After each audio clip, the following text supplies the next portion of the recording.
Dimanche 13 septembre, 24e dimanche du temps ordinaire. Antienne d'ouverture. Donne la paix, Seigneur, à ceux qui t'espèrent.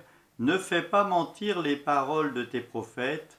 Exauce la prière de ton peuple. Première lecture. Lecture du livre de Ben Sirac le Sage.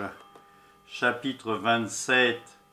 Verset 30 à chapitre 28, verset 7. Psaume 102. Le Seigneur est tendresse et pitié, lent à la colère et plein d'amour. Deuxième lecture, lecture de la lettre de Saint Paul, apôtre aux Romains, chapitre 14, versets 7 à 9. On tienne pour l'Évangile. Je vous donne un commandement nouveau, dit le Seigneur, aimez-vous les uns les autres comme je vous ai aimé. Évangile de Jésus-Christ selon saint Matthieu, chapitre 18, versets 21 à 35. En ce temps-là, Pierre s'approcha de Jésus pour lui demander « Seigneur, lorsque mon frère commettra des fautes contre moi, combien de fois dois-je lui pardonner? Jusqu'à 7 fois ?» Jésus lui répondit, « Je ne te dis pas jusqu'à 7 fois, mais jusqu'à 70 fois 7 fois. » Ainsi, le royaume des cieux est comparable à un roi qui voulut régler ses comptes avec ses serviteurs. Il commençait, quand on lui amena quelqu'un qui lui devait 10 000 talents, c'est-à-dire 60 millions de pièces d'argent. Comme cet homme n'avait pas de quoi rembourser, le maître ordonna de le vendre avec sa femme, ses enfants et tous ses biens en remboursement de sa dette. Alors, tombant à ses pieds, le serviteur demeurait prosterné et disait « Prends patience envers moi, je te rembourserai tout. » Saisi de compassion, le maître de ce serviteur le laissa partir et lui remit sa dette. Mais en sortant, ce serviteur trouva un de ses compagnons qui lui devait 100 pièces d'argent. Il se jeta sur lui pour l'étrangler en disant « Rembourse ta dette !»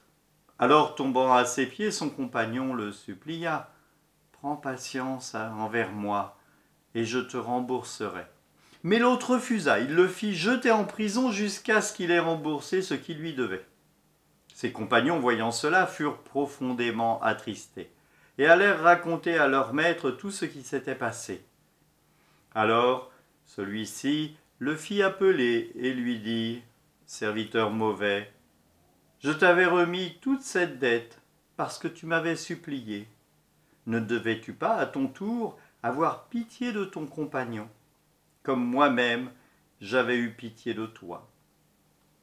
Dans sa colère, son maître le livra au bourreau jusqu'à ce qu'il eût remboursé tout ce qu'il devait. C'est ainsi que mon Père qui est au ciel vous traitera si chacun de vous pardonne à son frère du fond de son cœur. Acclamons la parole de Dieu. Louange à toi, Seigneur Jésus.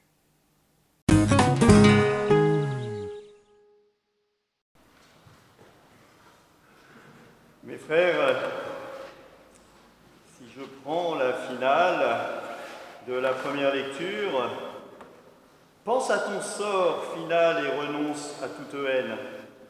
Pense à ton déclin et à ta mort. Pense au commandement et ne garde aucune rancune envers le prochain. Pense à l'alliance du Très-Haut, sois indulgent pour qui ne cède pas.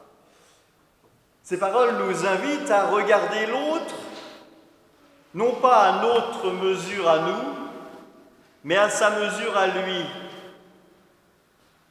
Si moi, j'étudie la Bible régulièrement, que je fais tout ce qui est juste,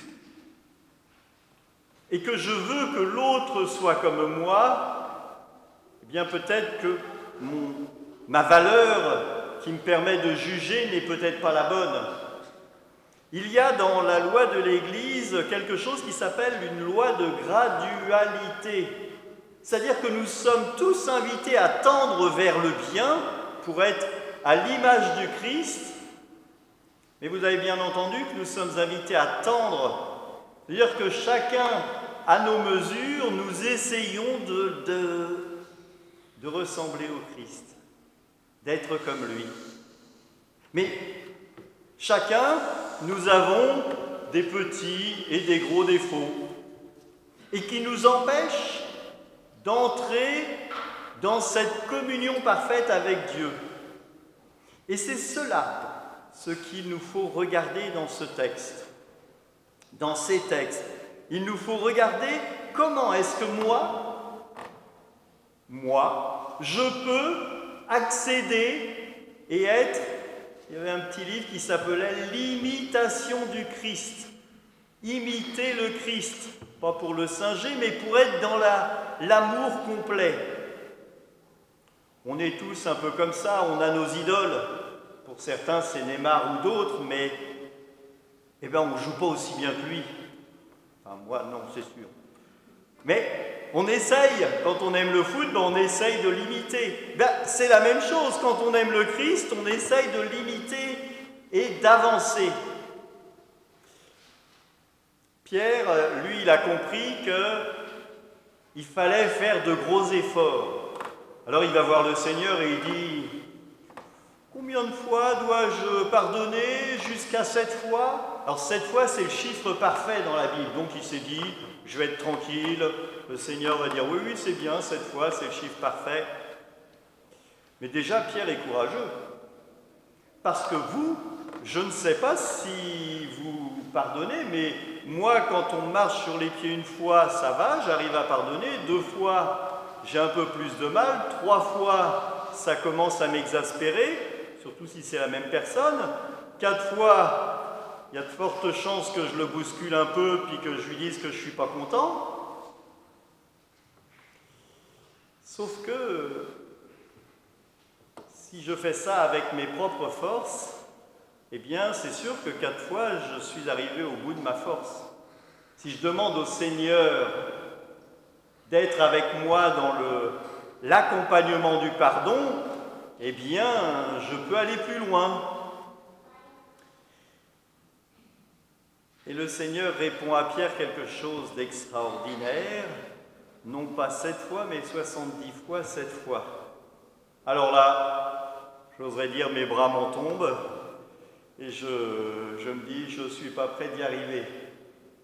Eh bien, il va falloir, par l'habitude, arriver en graduation, augmenter le nombre de fois dont je suis prêt à pardonner. Parce que si je suis prêt à pardonner l'autre, peut-être cela veut dire que l'autre aussi me pardonne.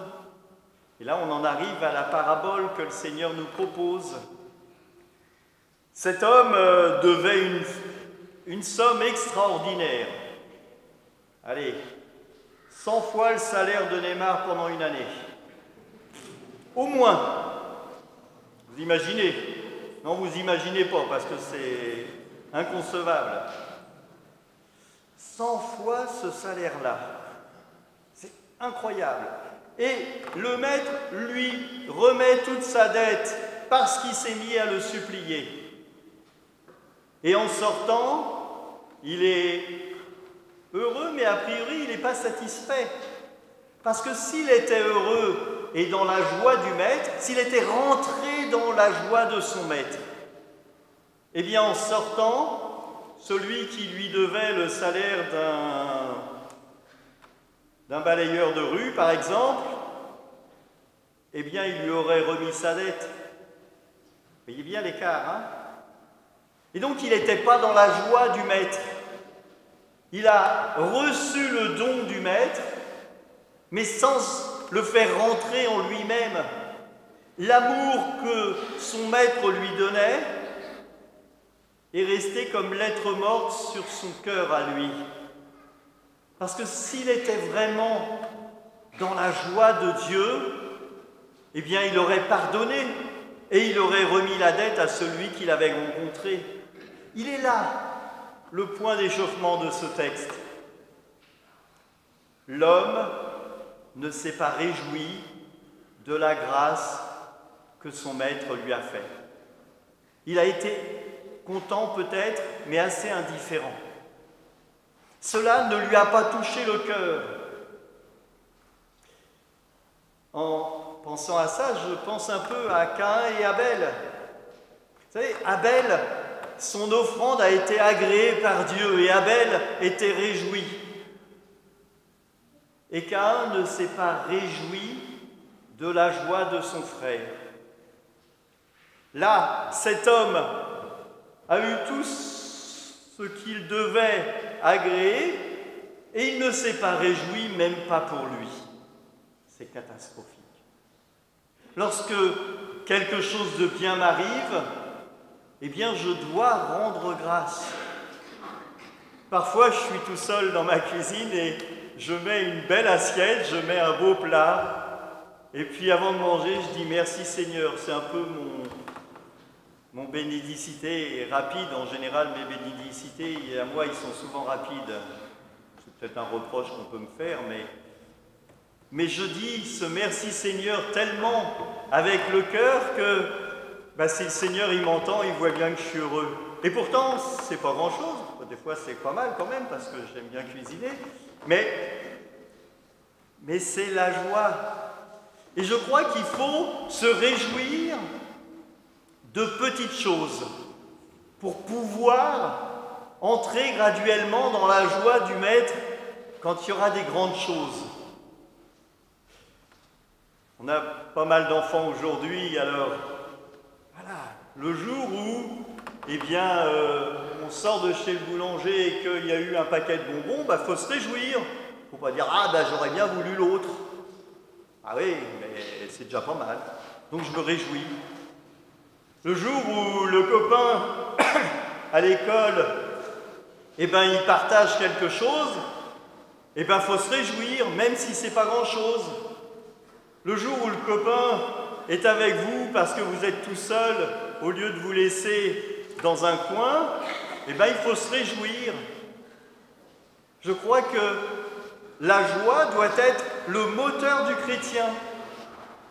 Et plus je suis dans la joie, plus c'est facile de pardonner parce que j'ai l'amour du Seigneur qui s'ancre dans mon cœur. Et du coup, je suis à l'unisson avec Dieu.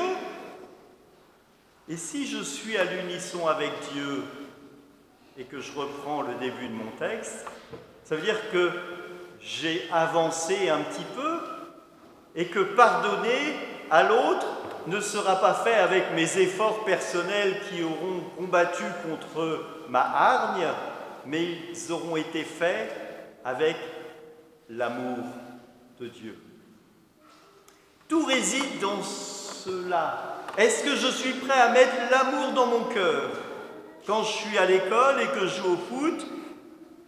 Est-ce que je suis prêt à mettre l'amour dans mon cœur? Est-ce que lorsque je fais une course, je suis prêt à me dire, à l'école par exemple, ou au sport, est-ce que je suis prêt à me dire, ce qui compte, c'est que je sois heureux? Une fois, j'étais officiel pour un concours de perche et j'avais un de mes athlètes qui sautait à la perche. Ils étaient plus que 2 et le concours, les autres avaient été éliminés et l'autre allait passer son épreuve et celui de mon équipe a dit pourvu qu'il rate. Oui, s'il ratait, il avait gagné. Mais vous voyez bien que là, il n'y avait pas d'amour. Vous voyez bien que là, on était devant un mur. Alors je l'ai engueulé, bien sûr, avec les mots sages et tendres que j'avais à l'époque.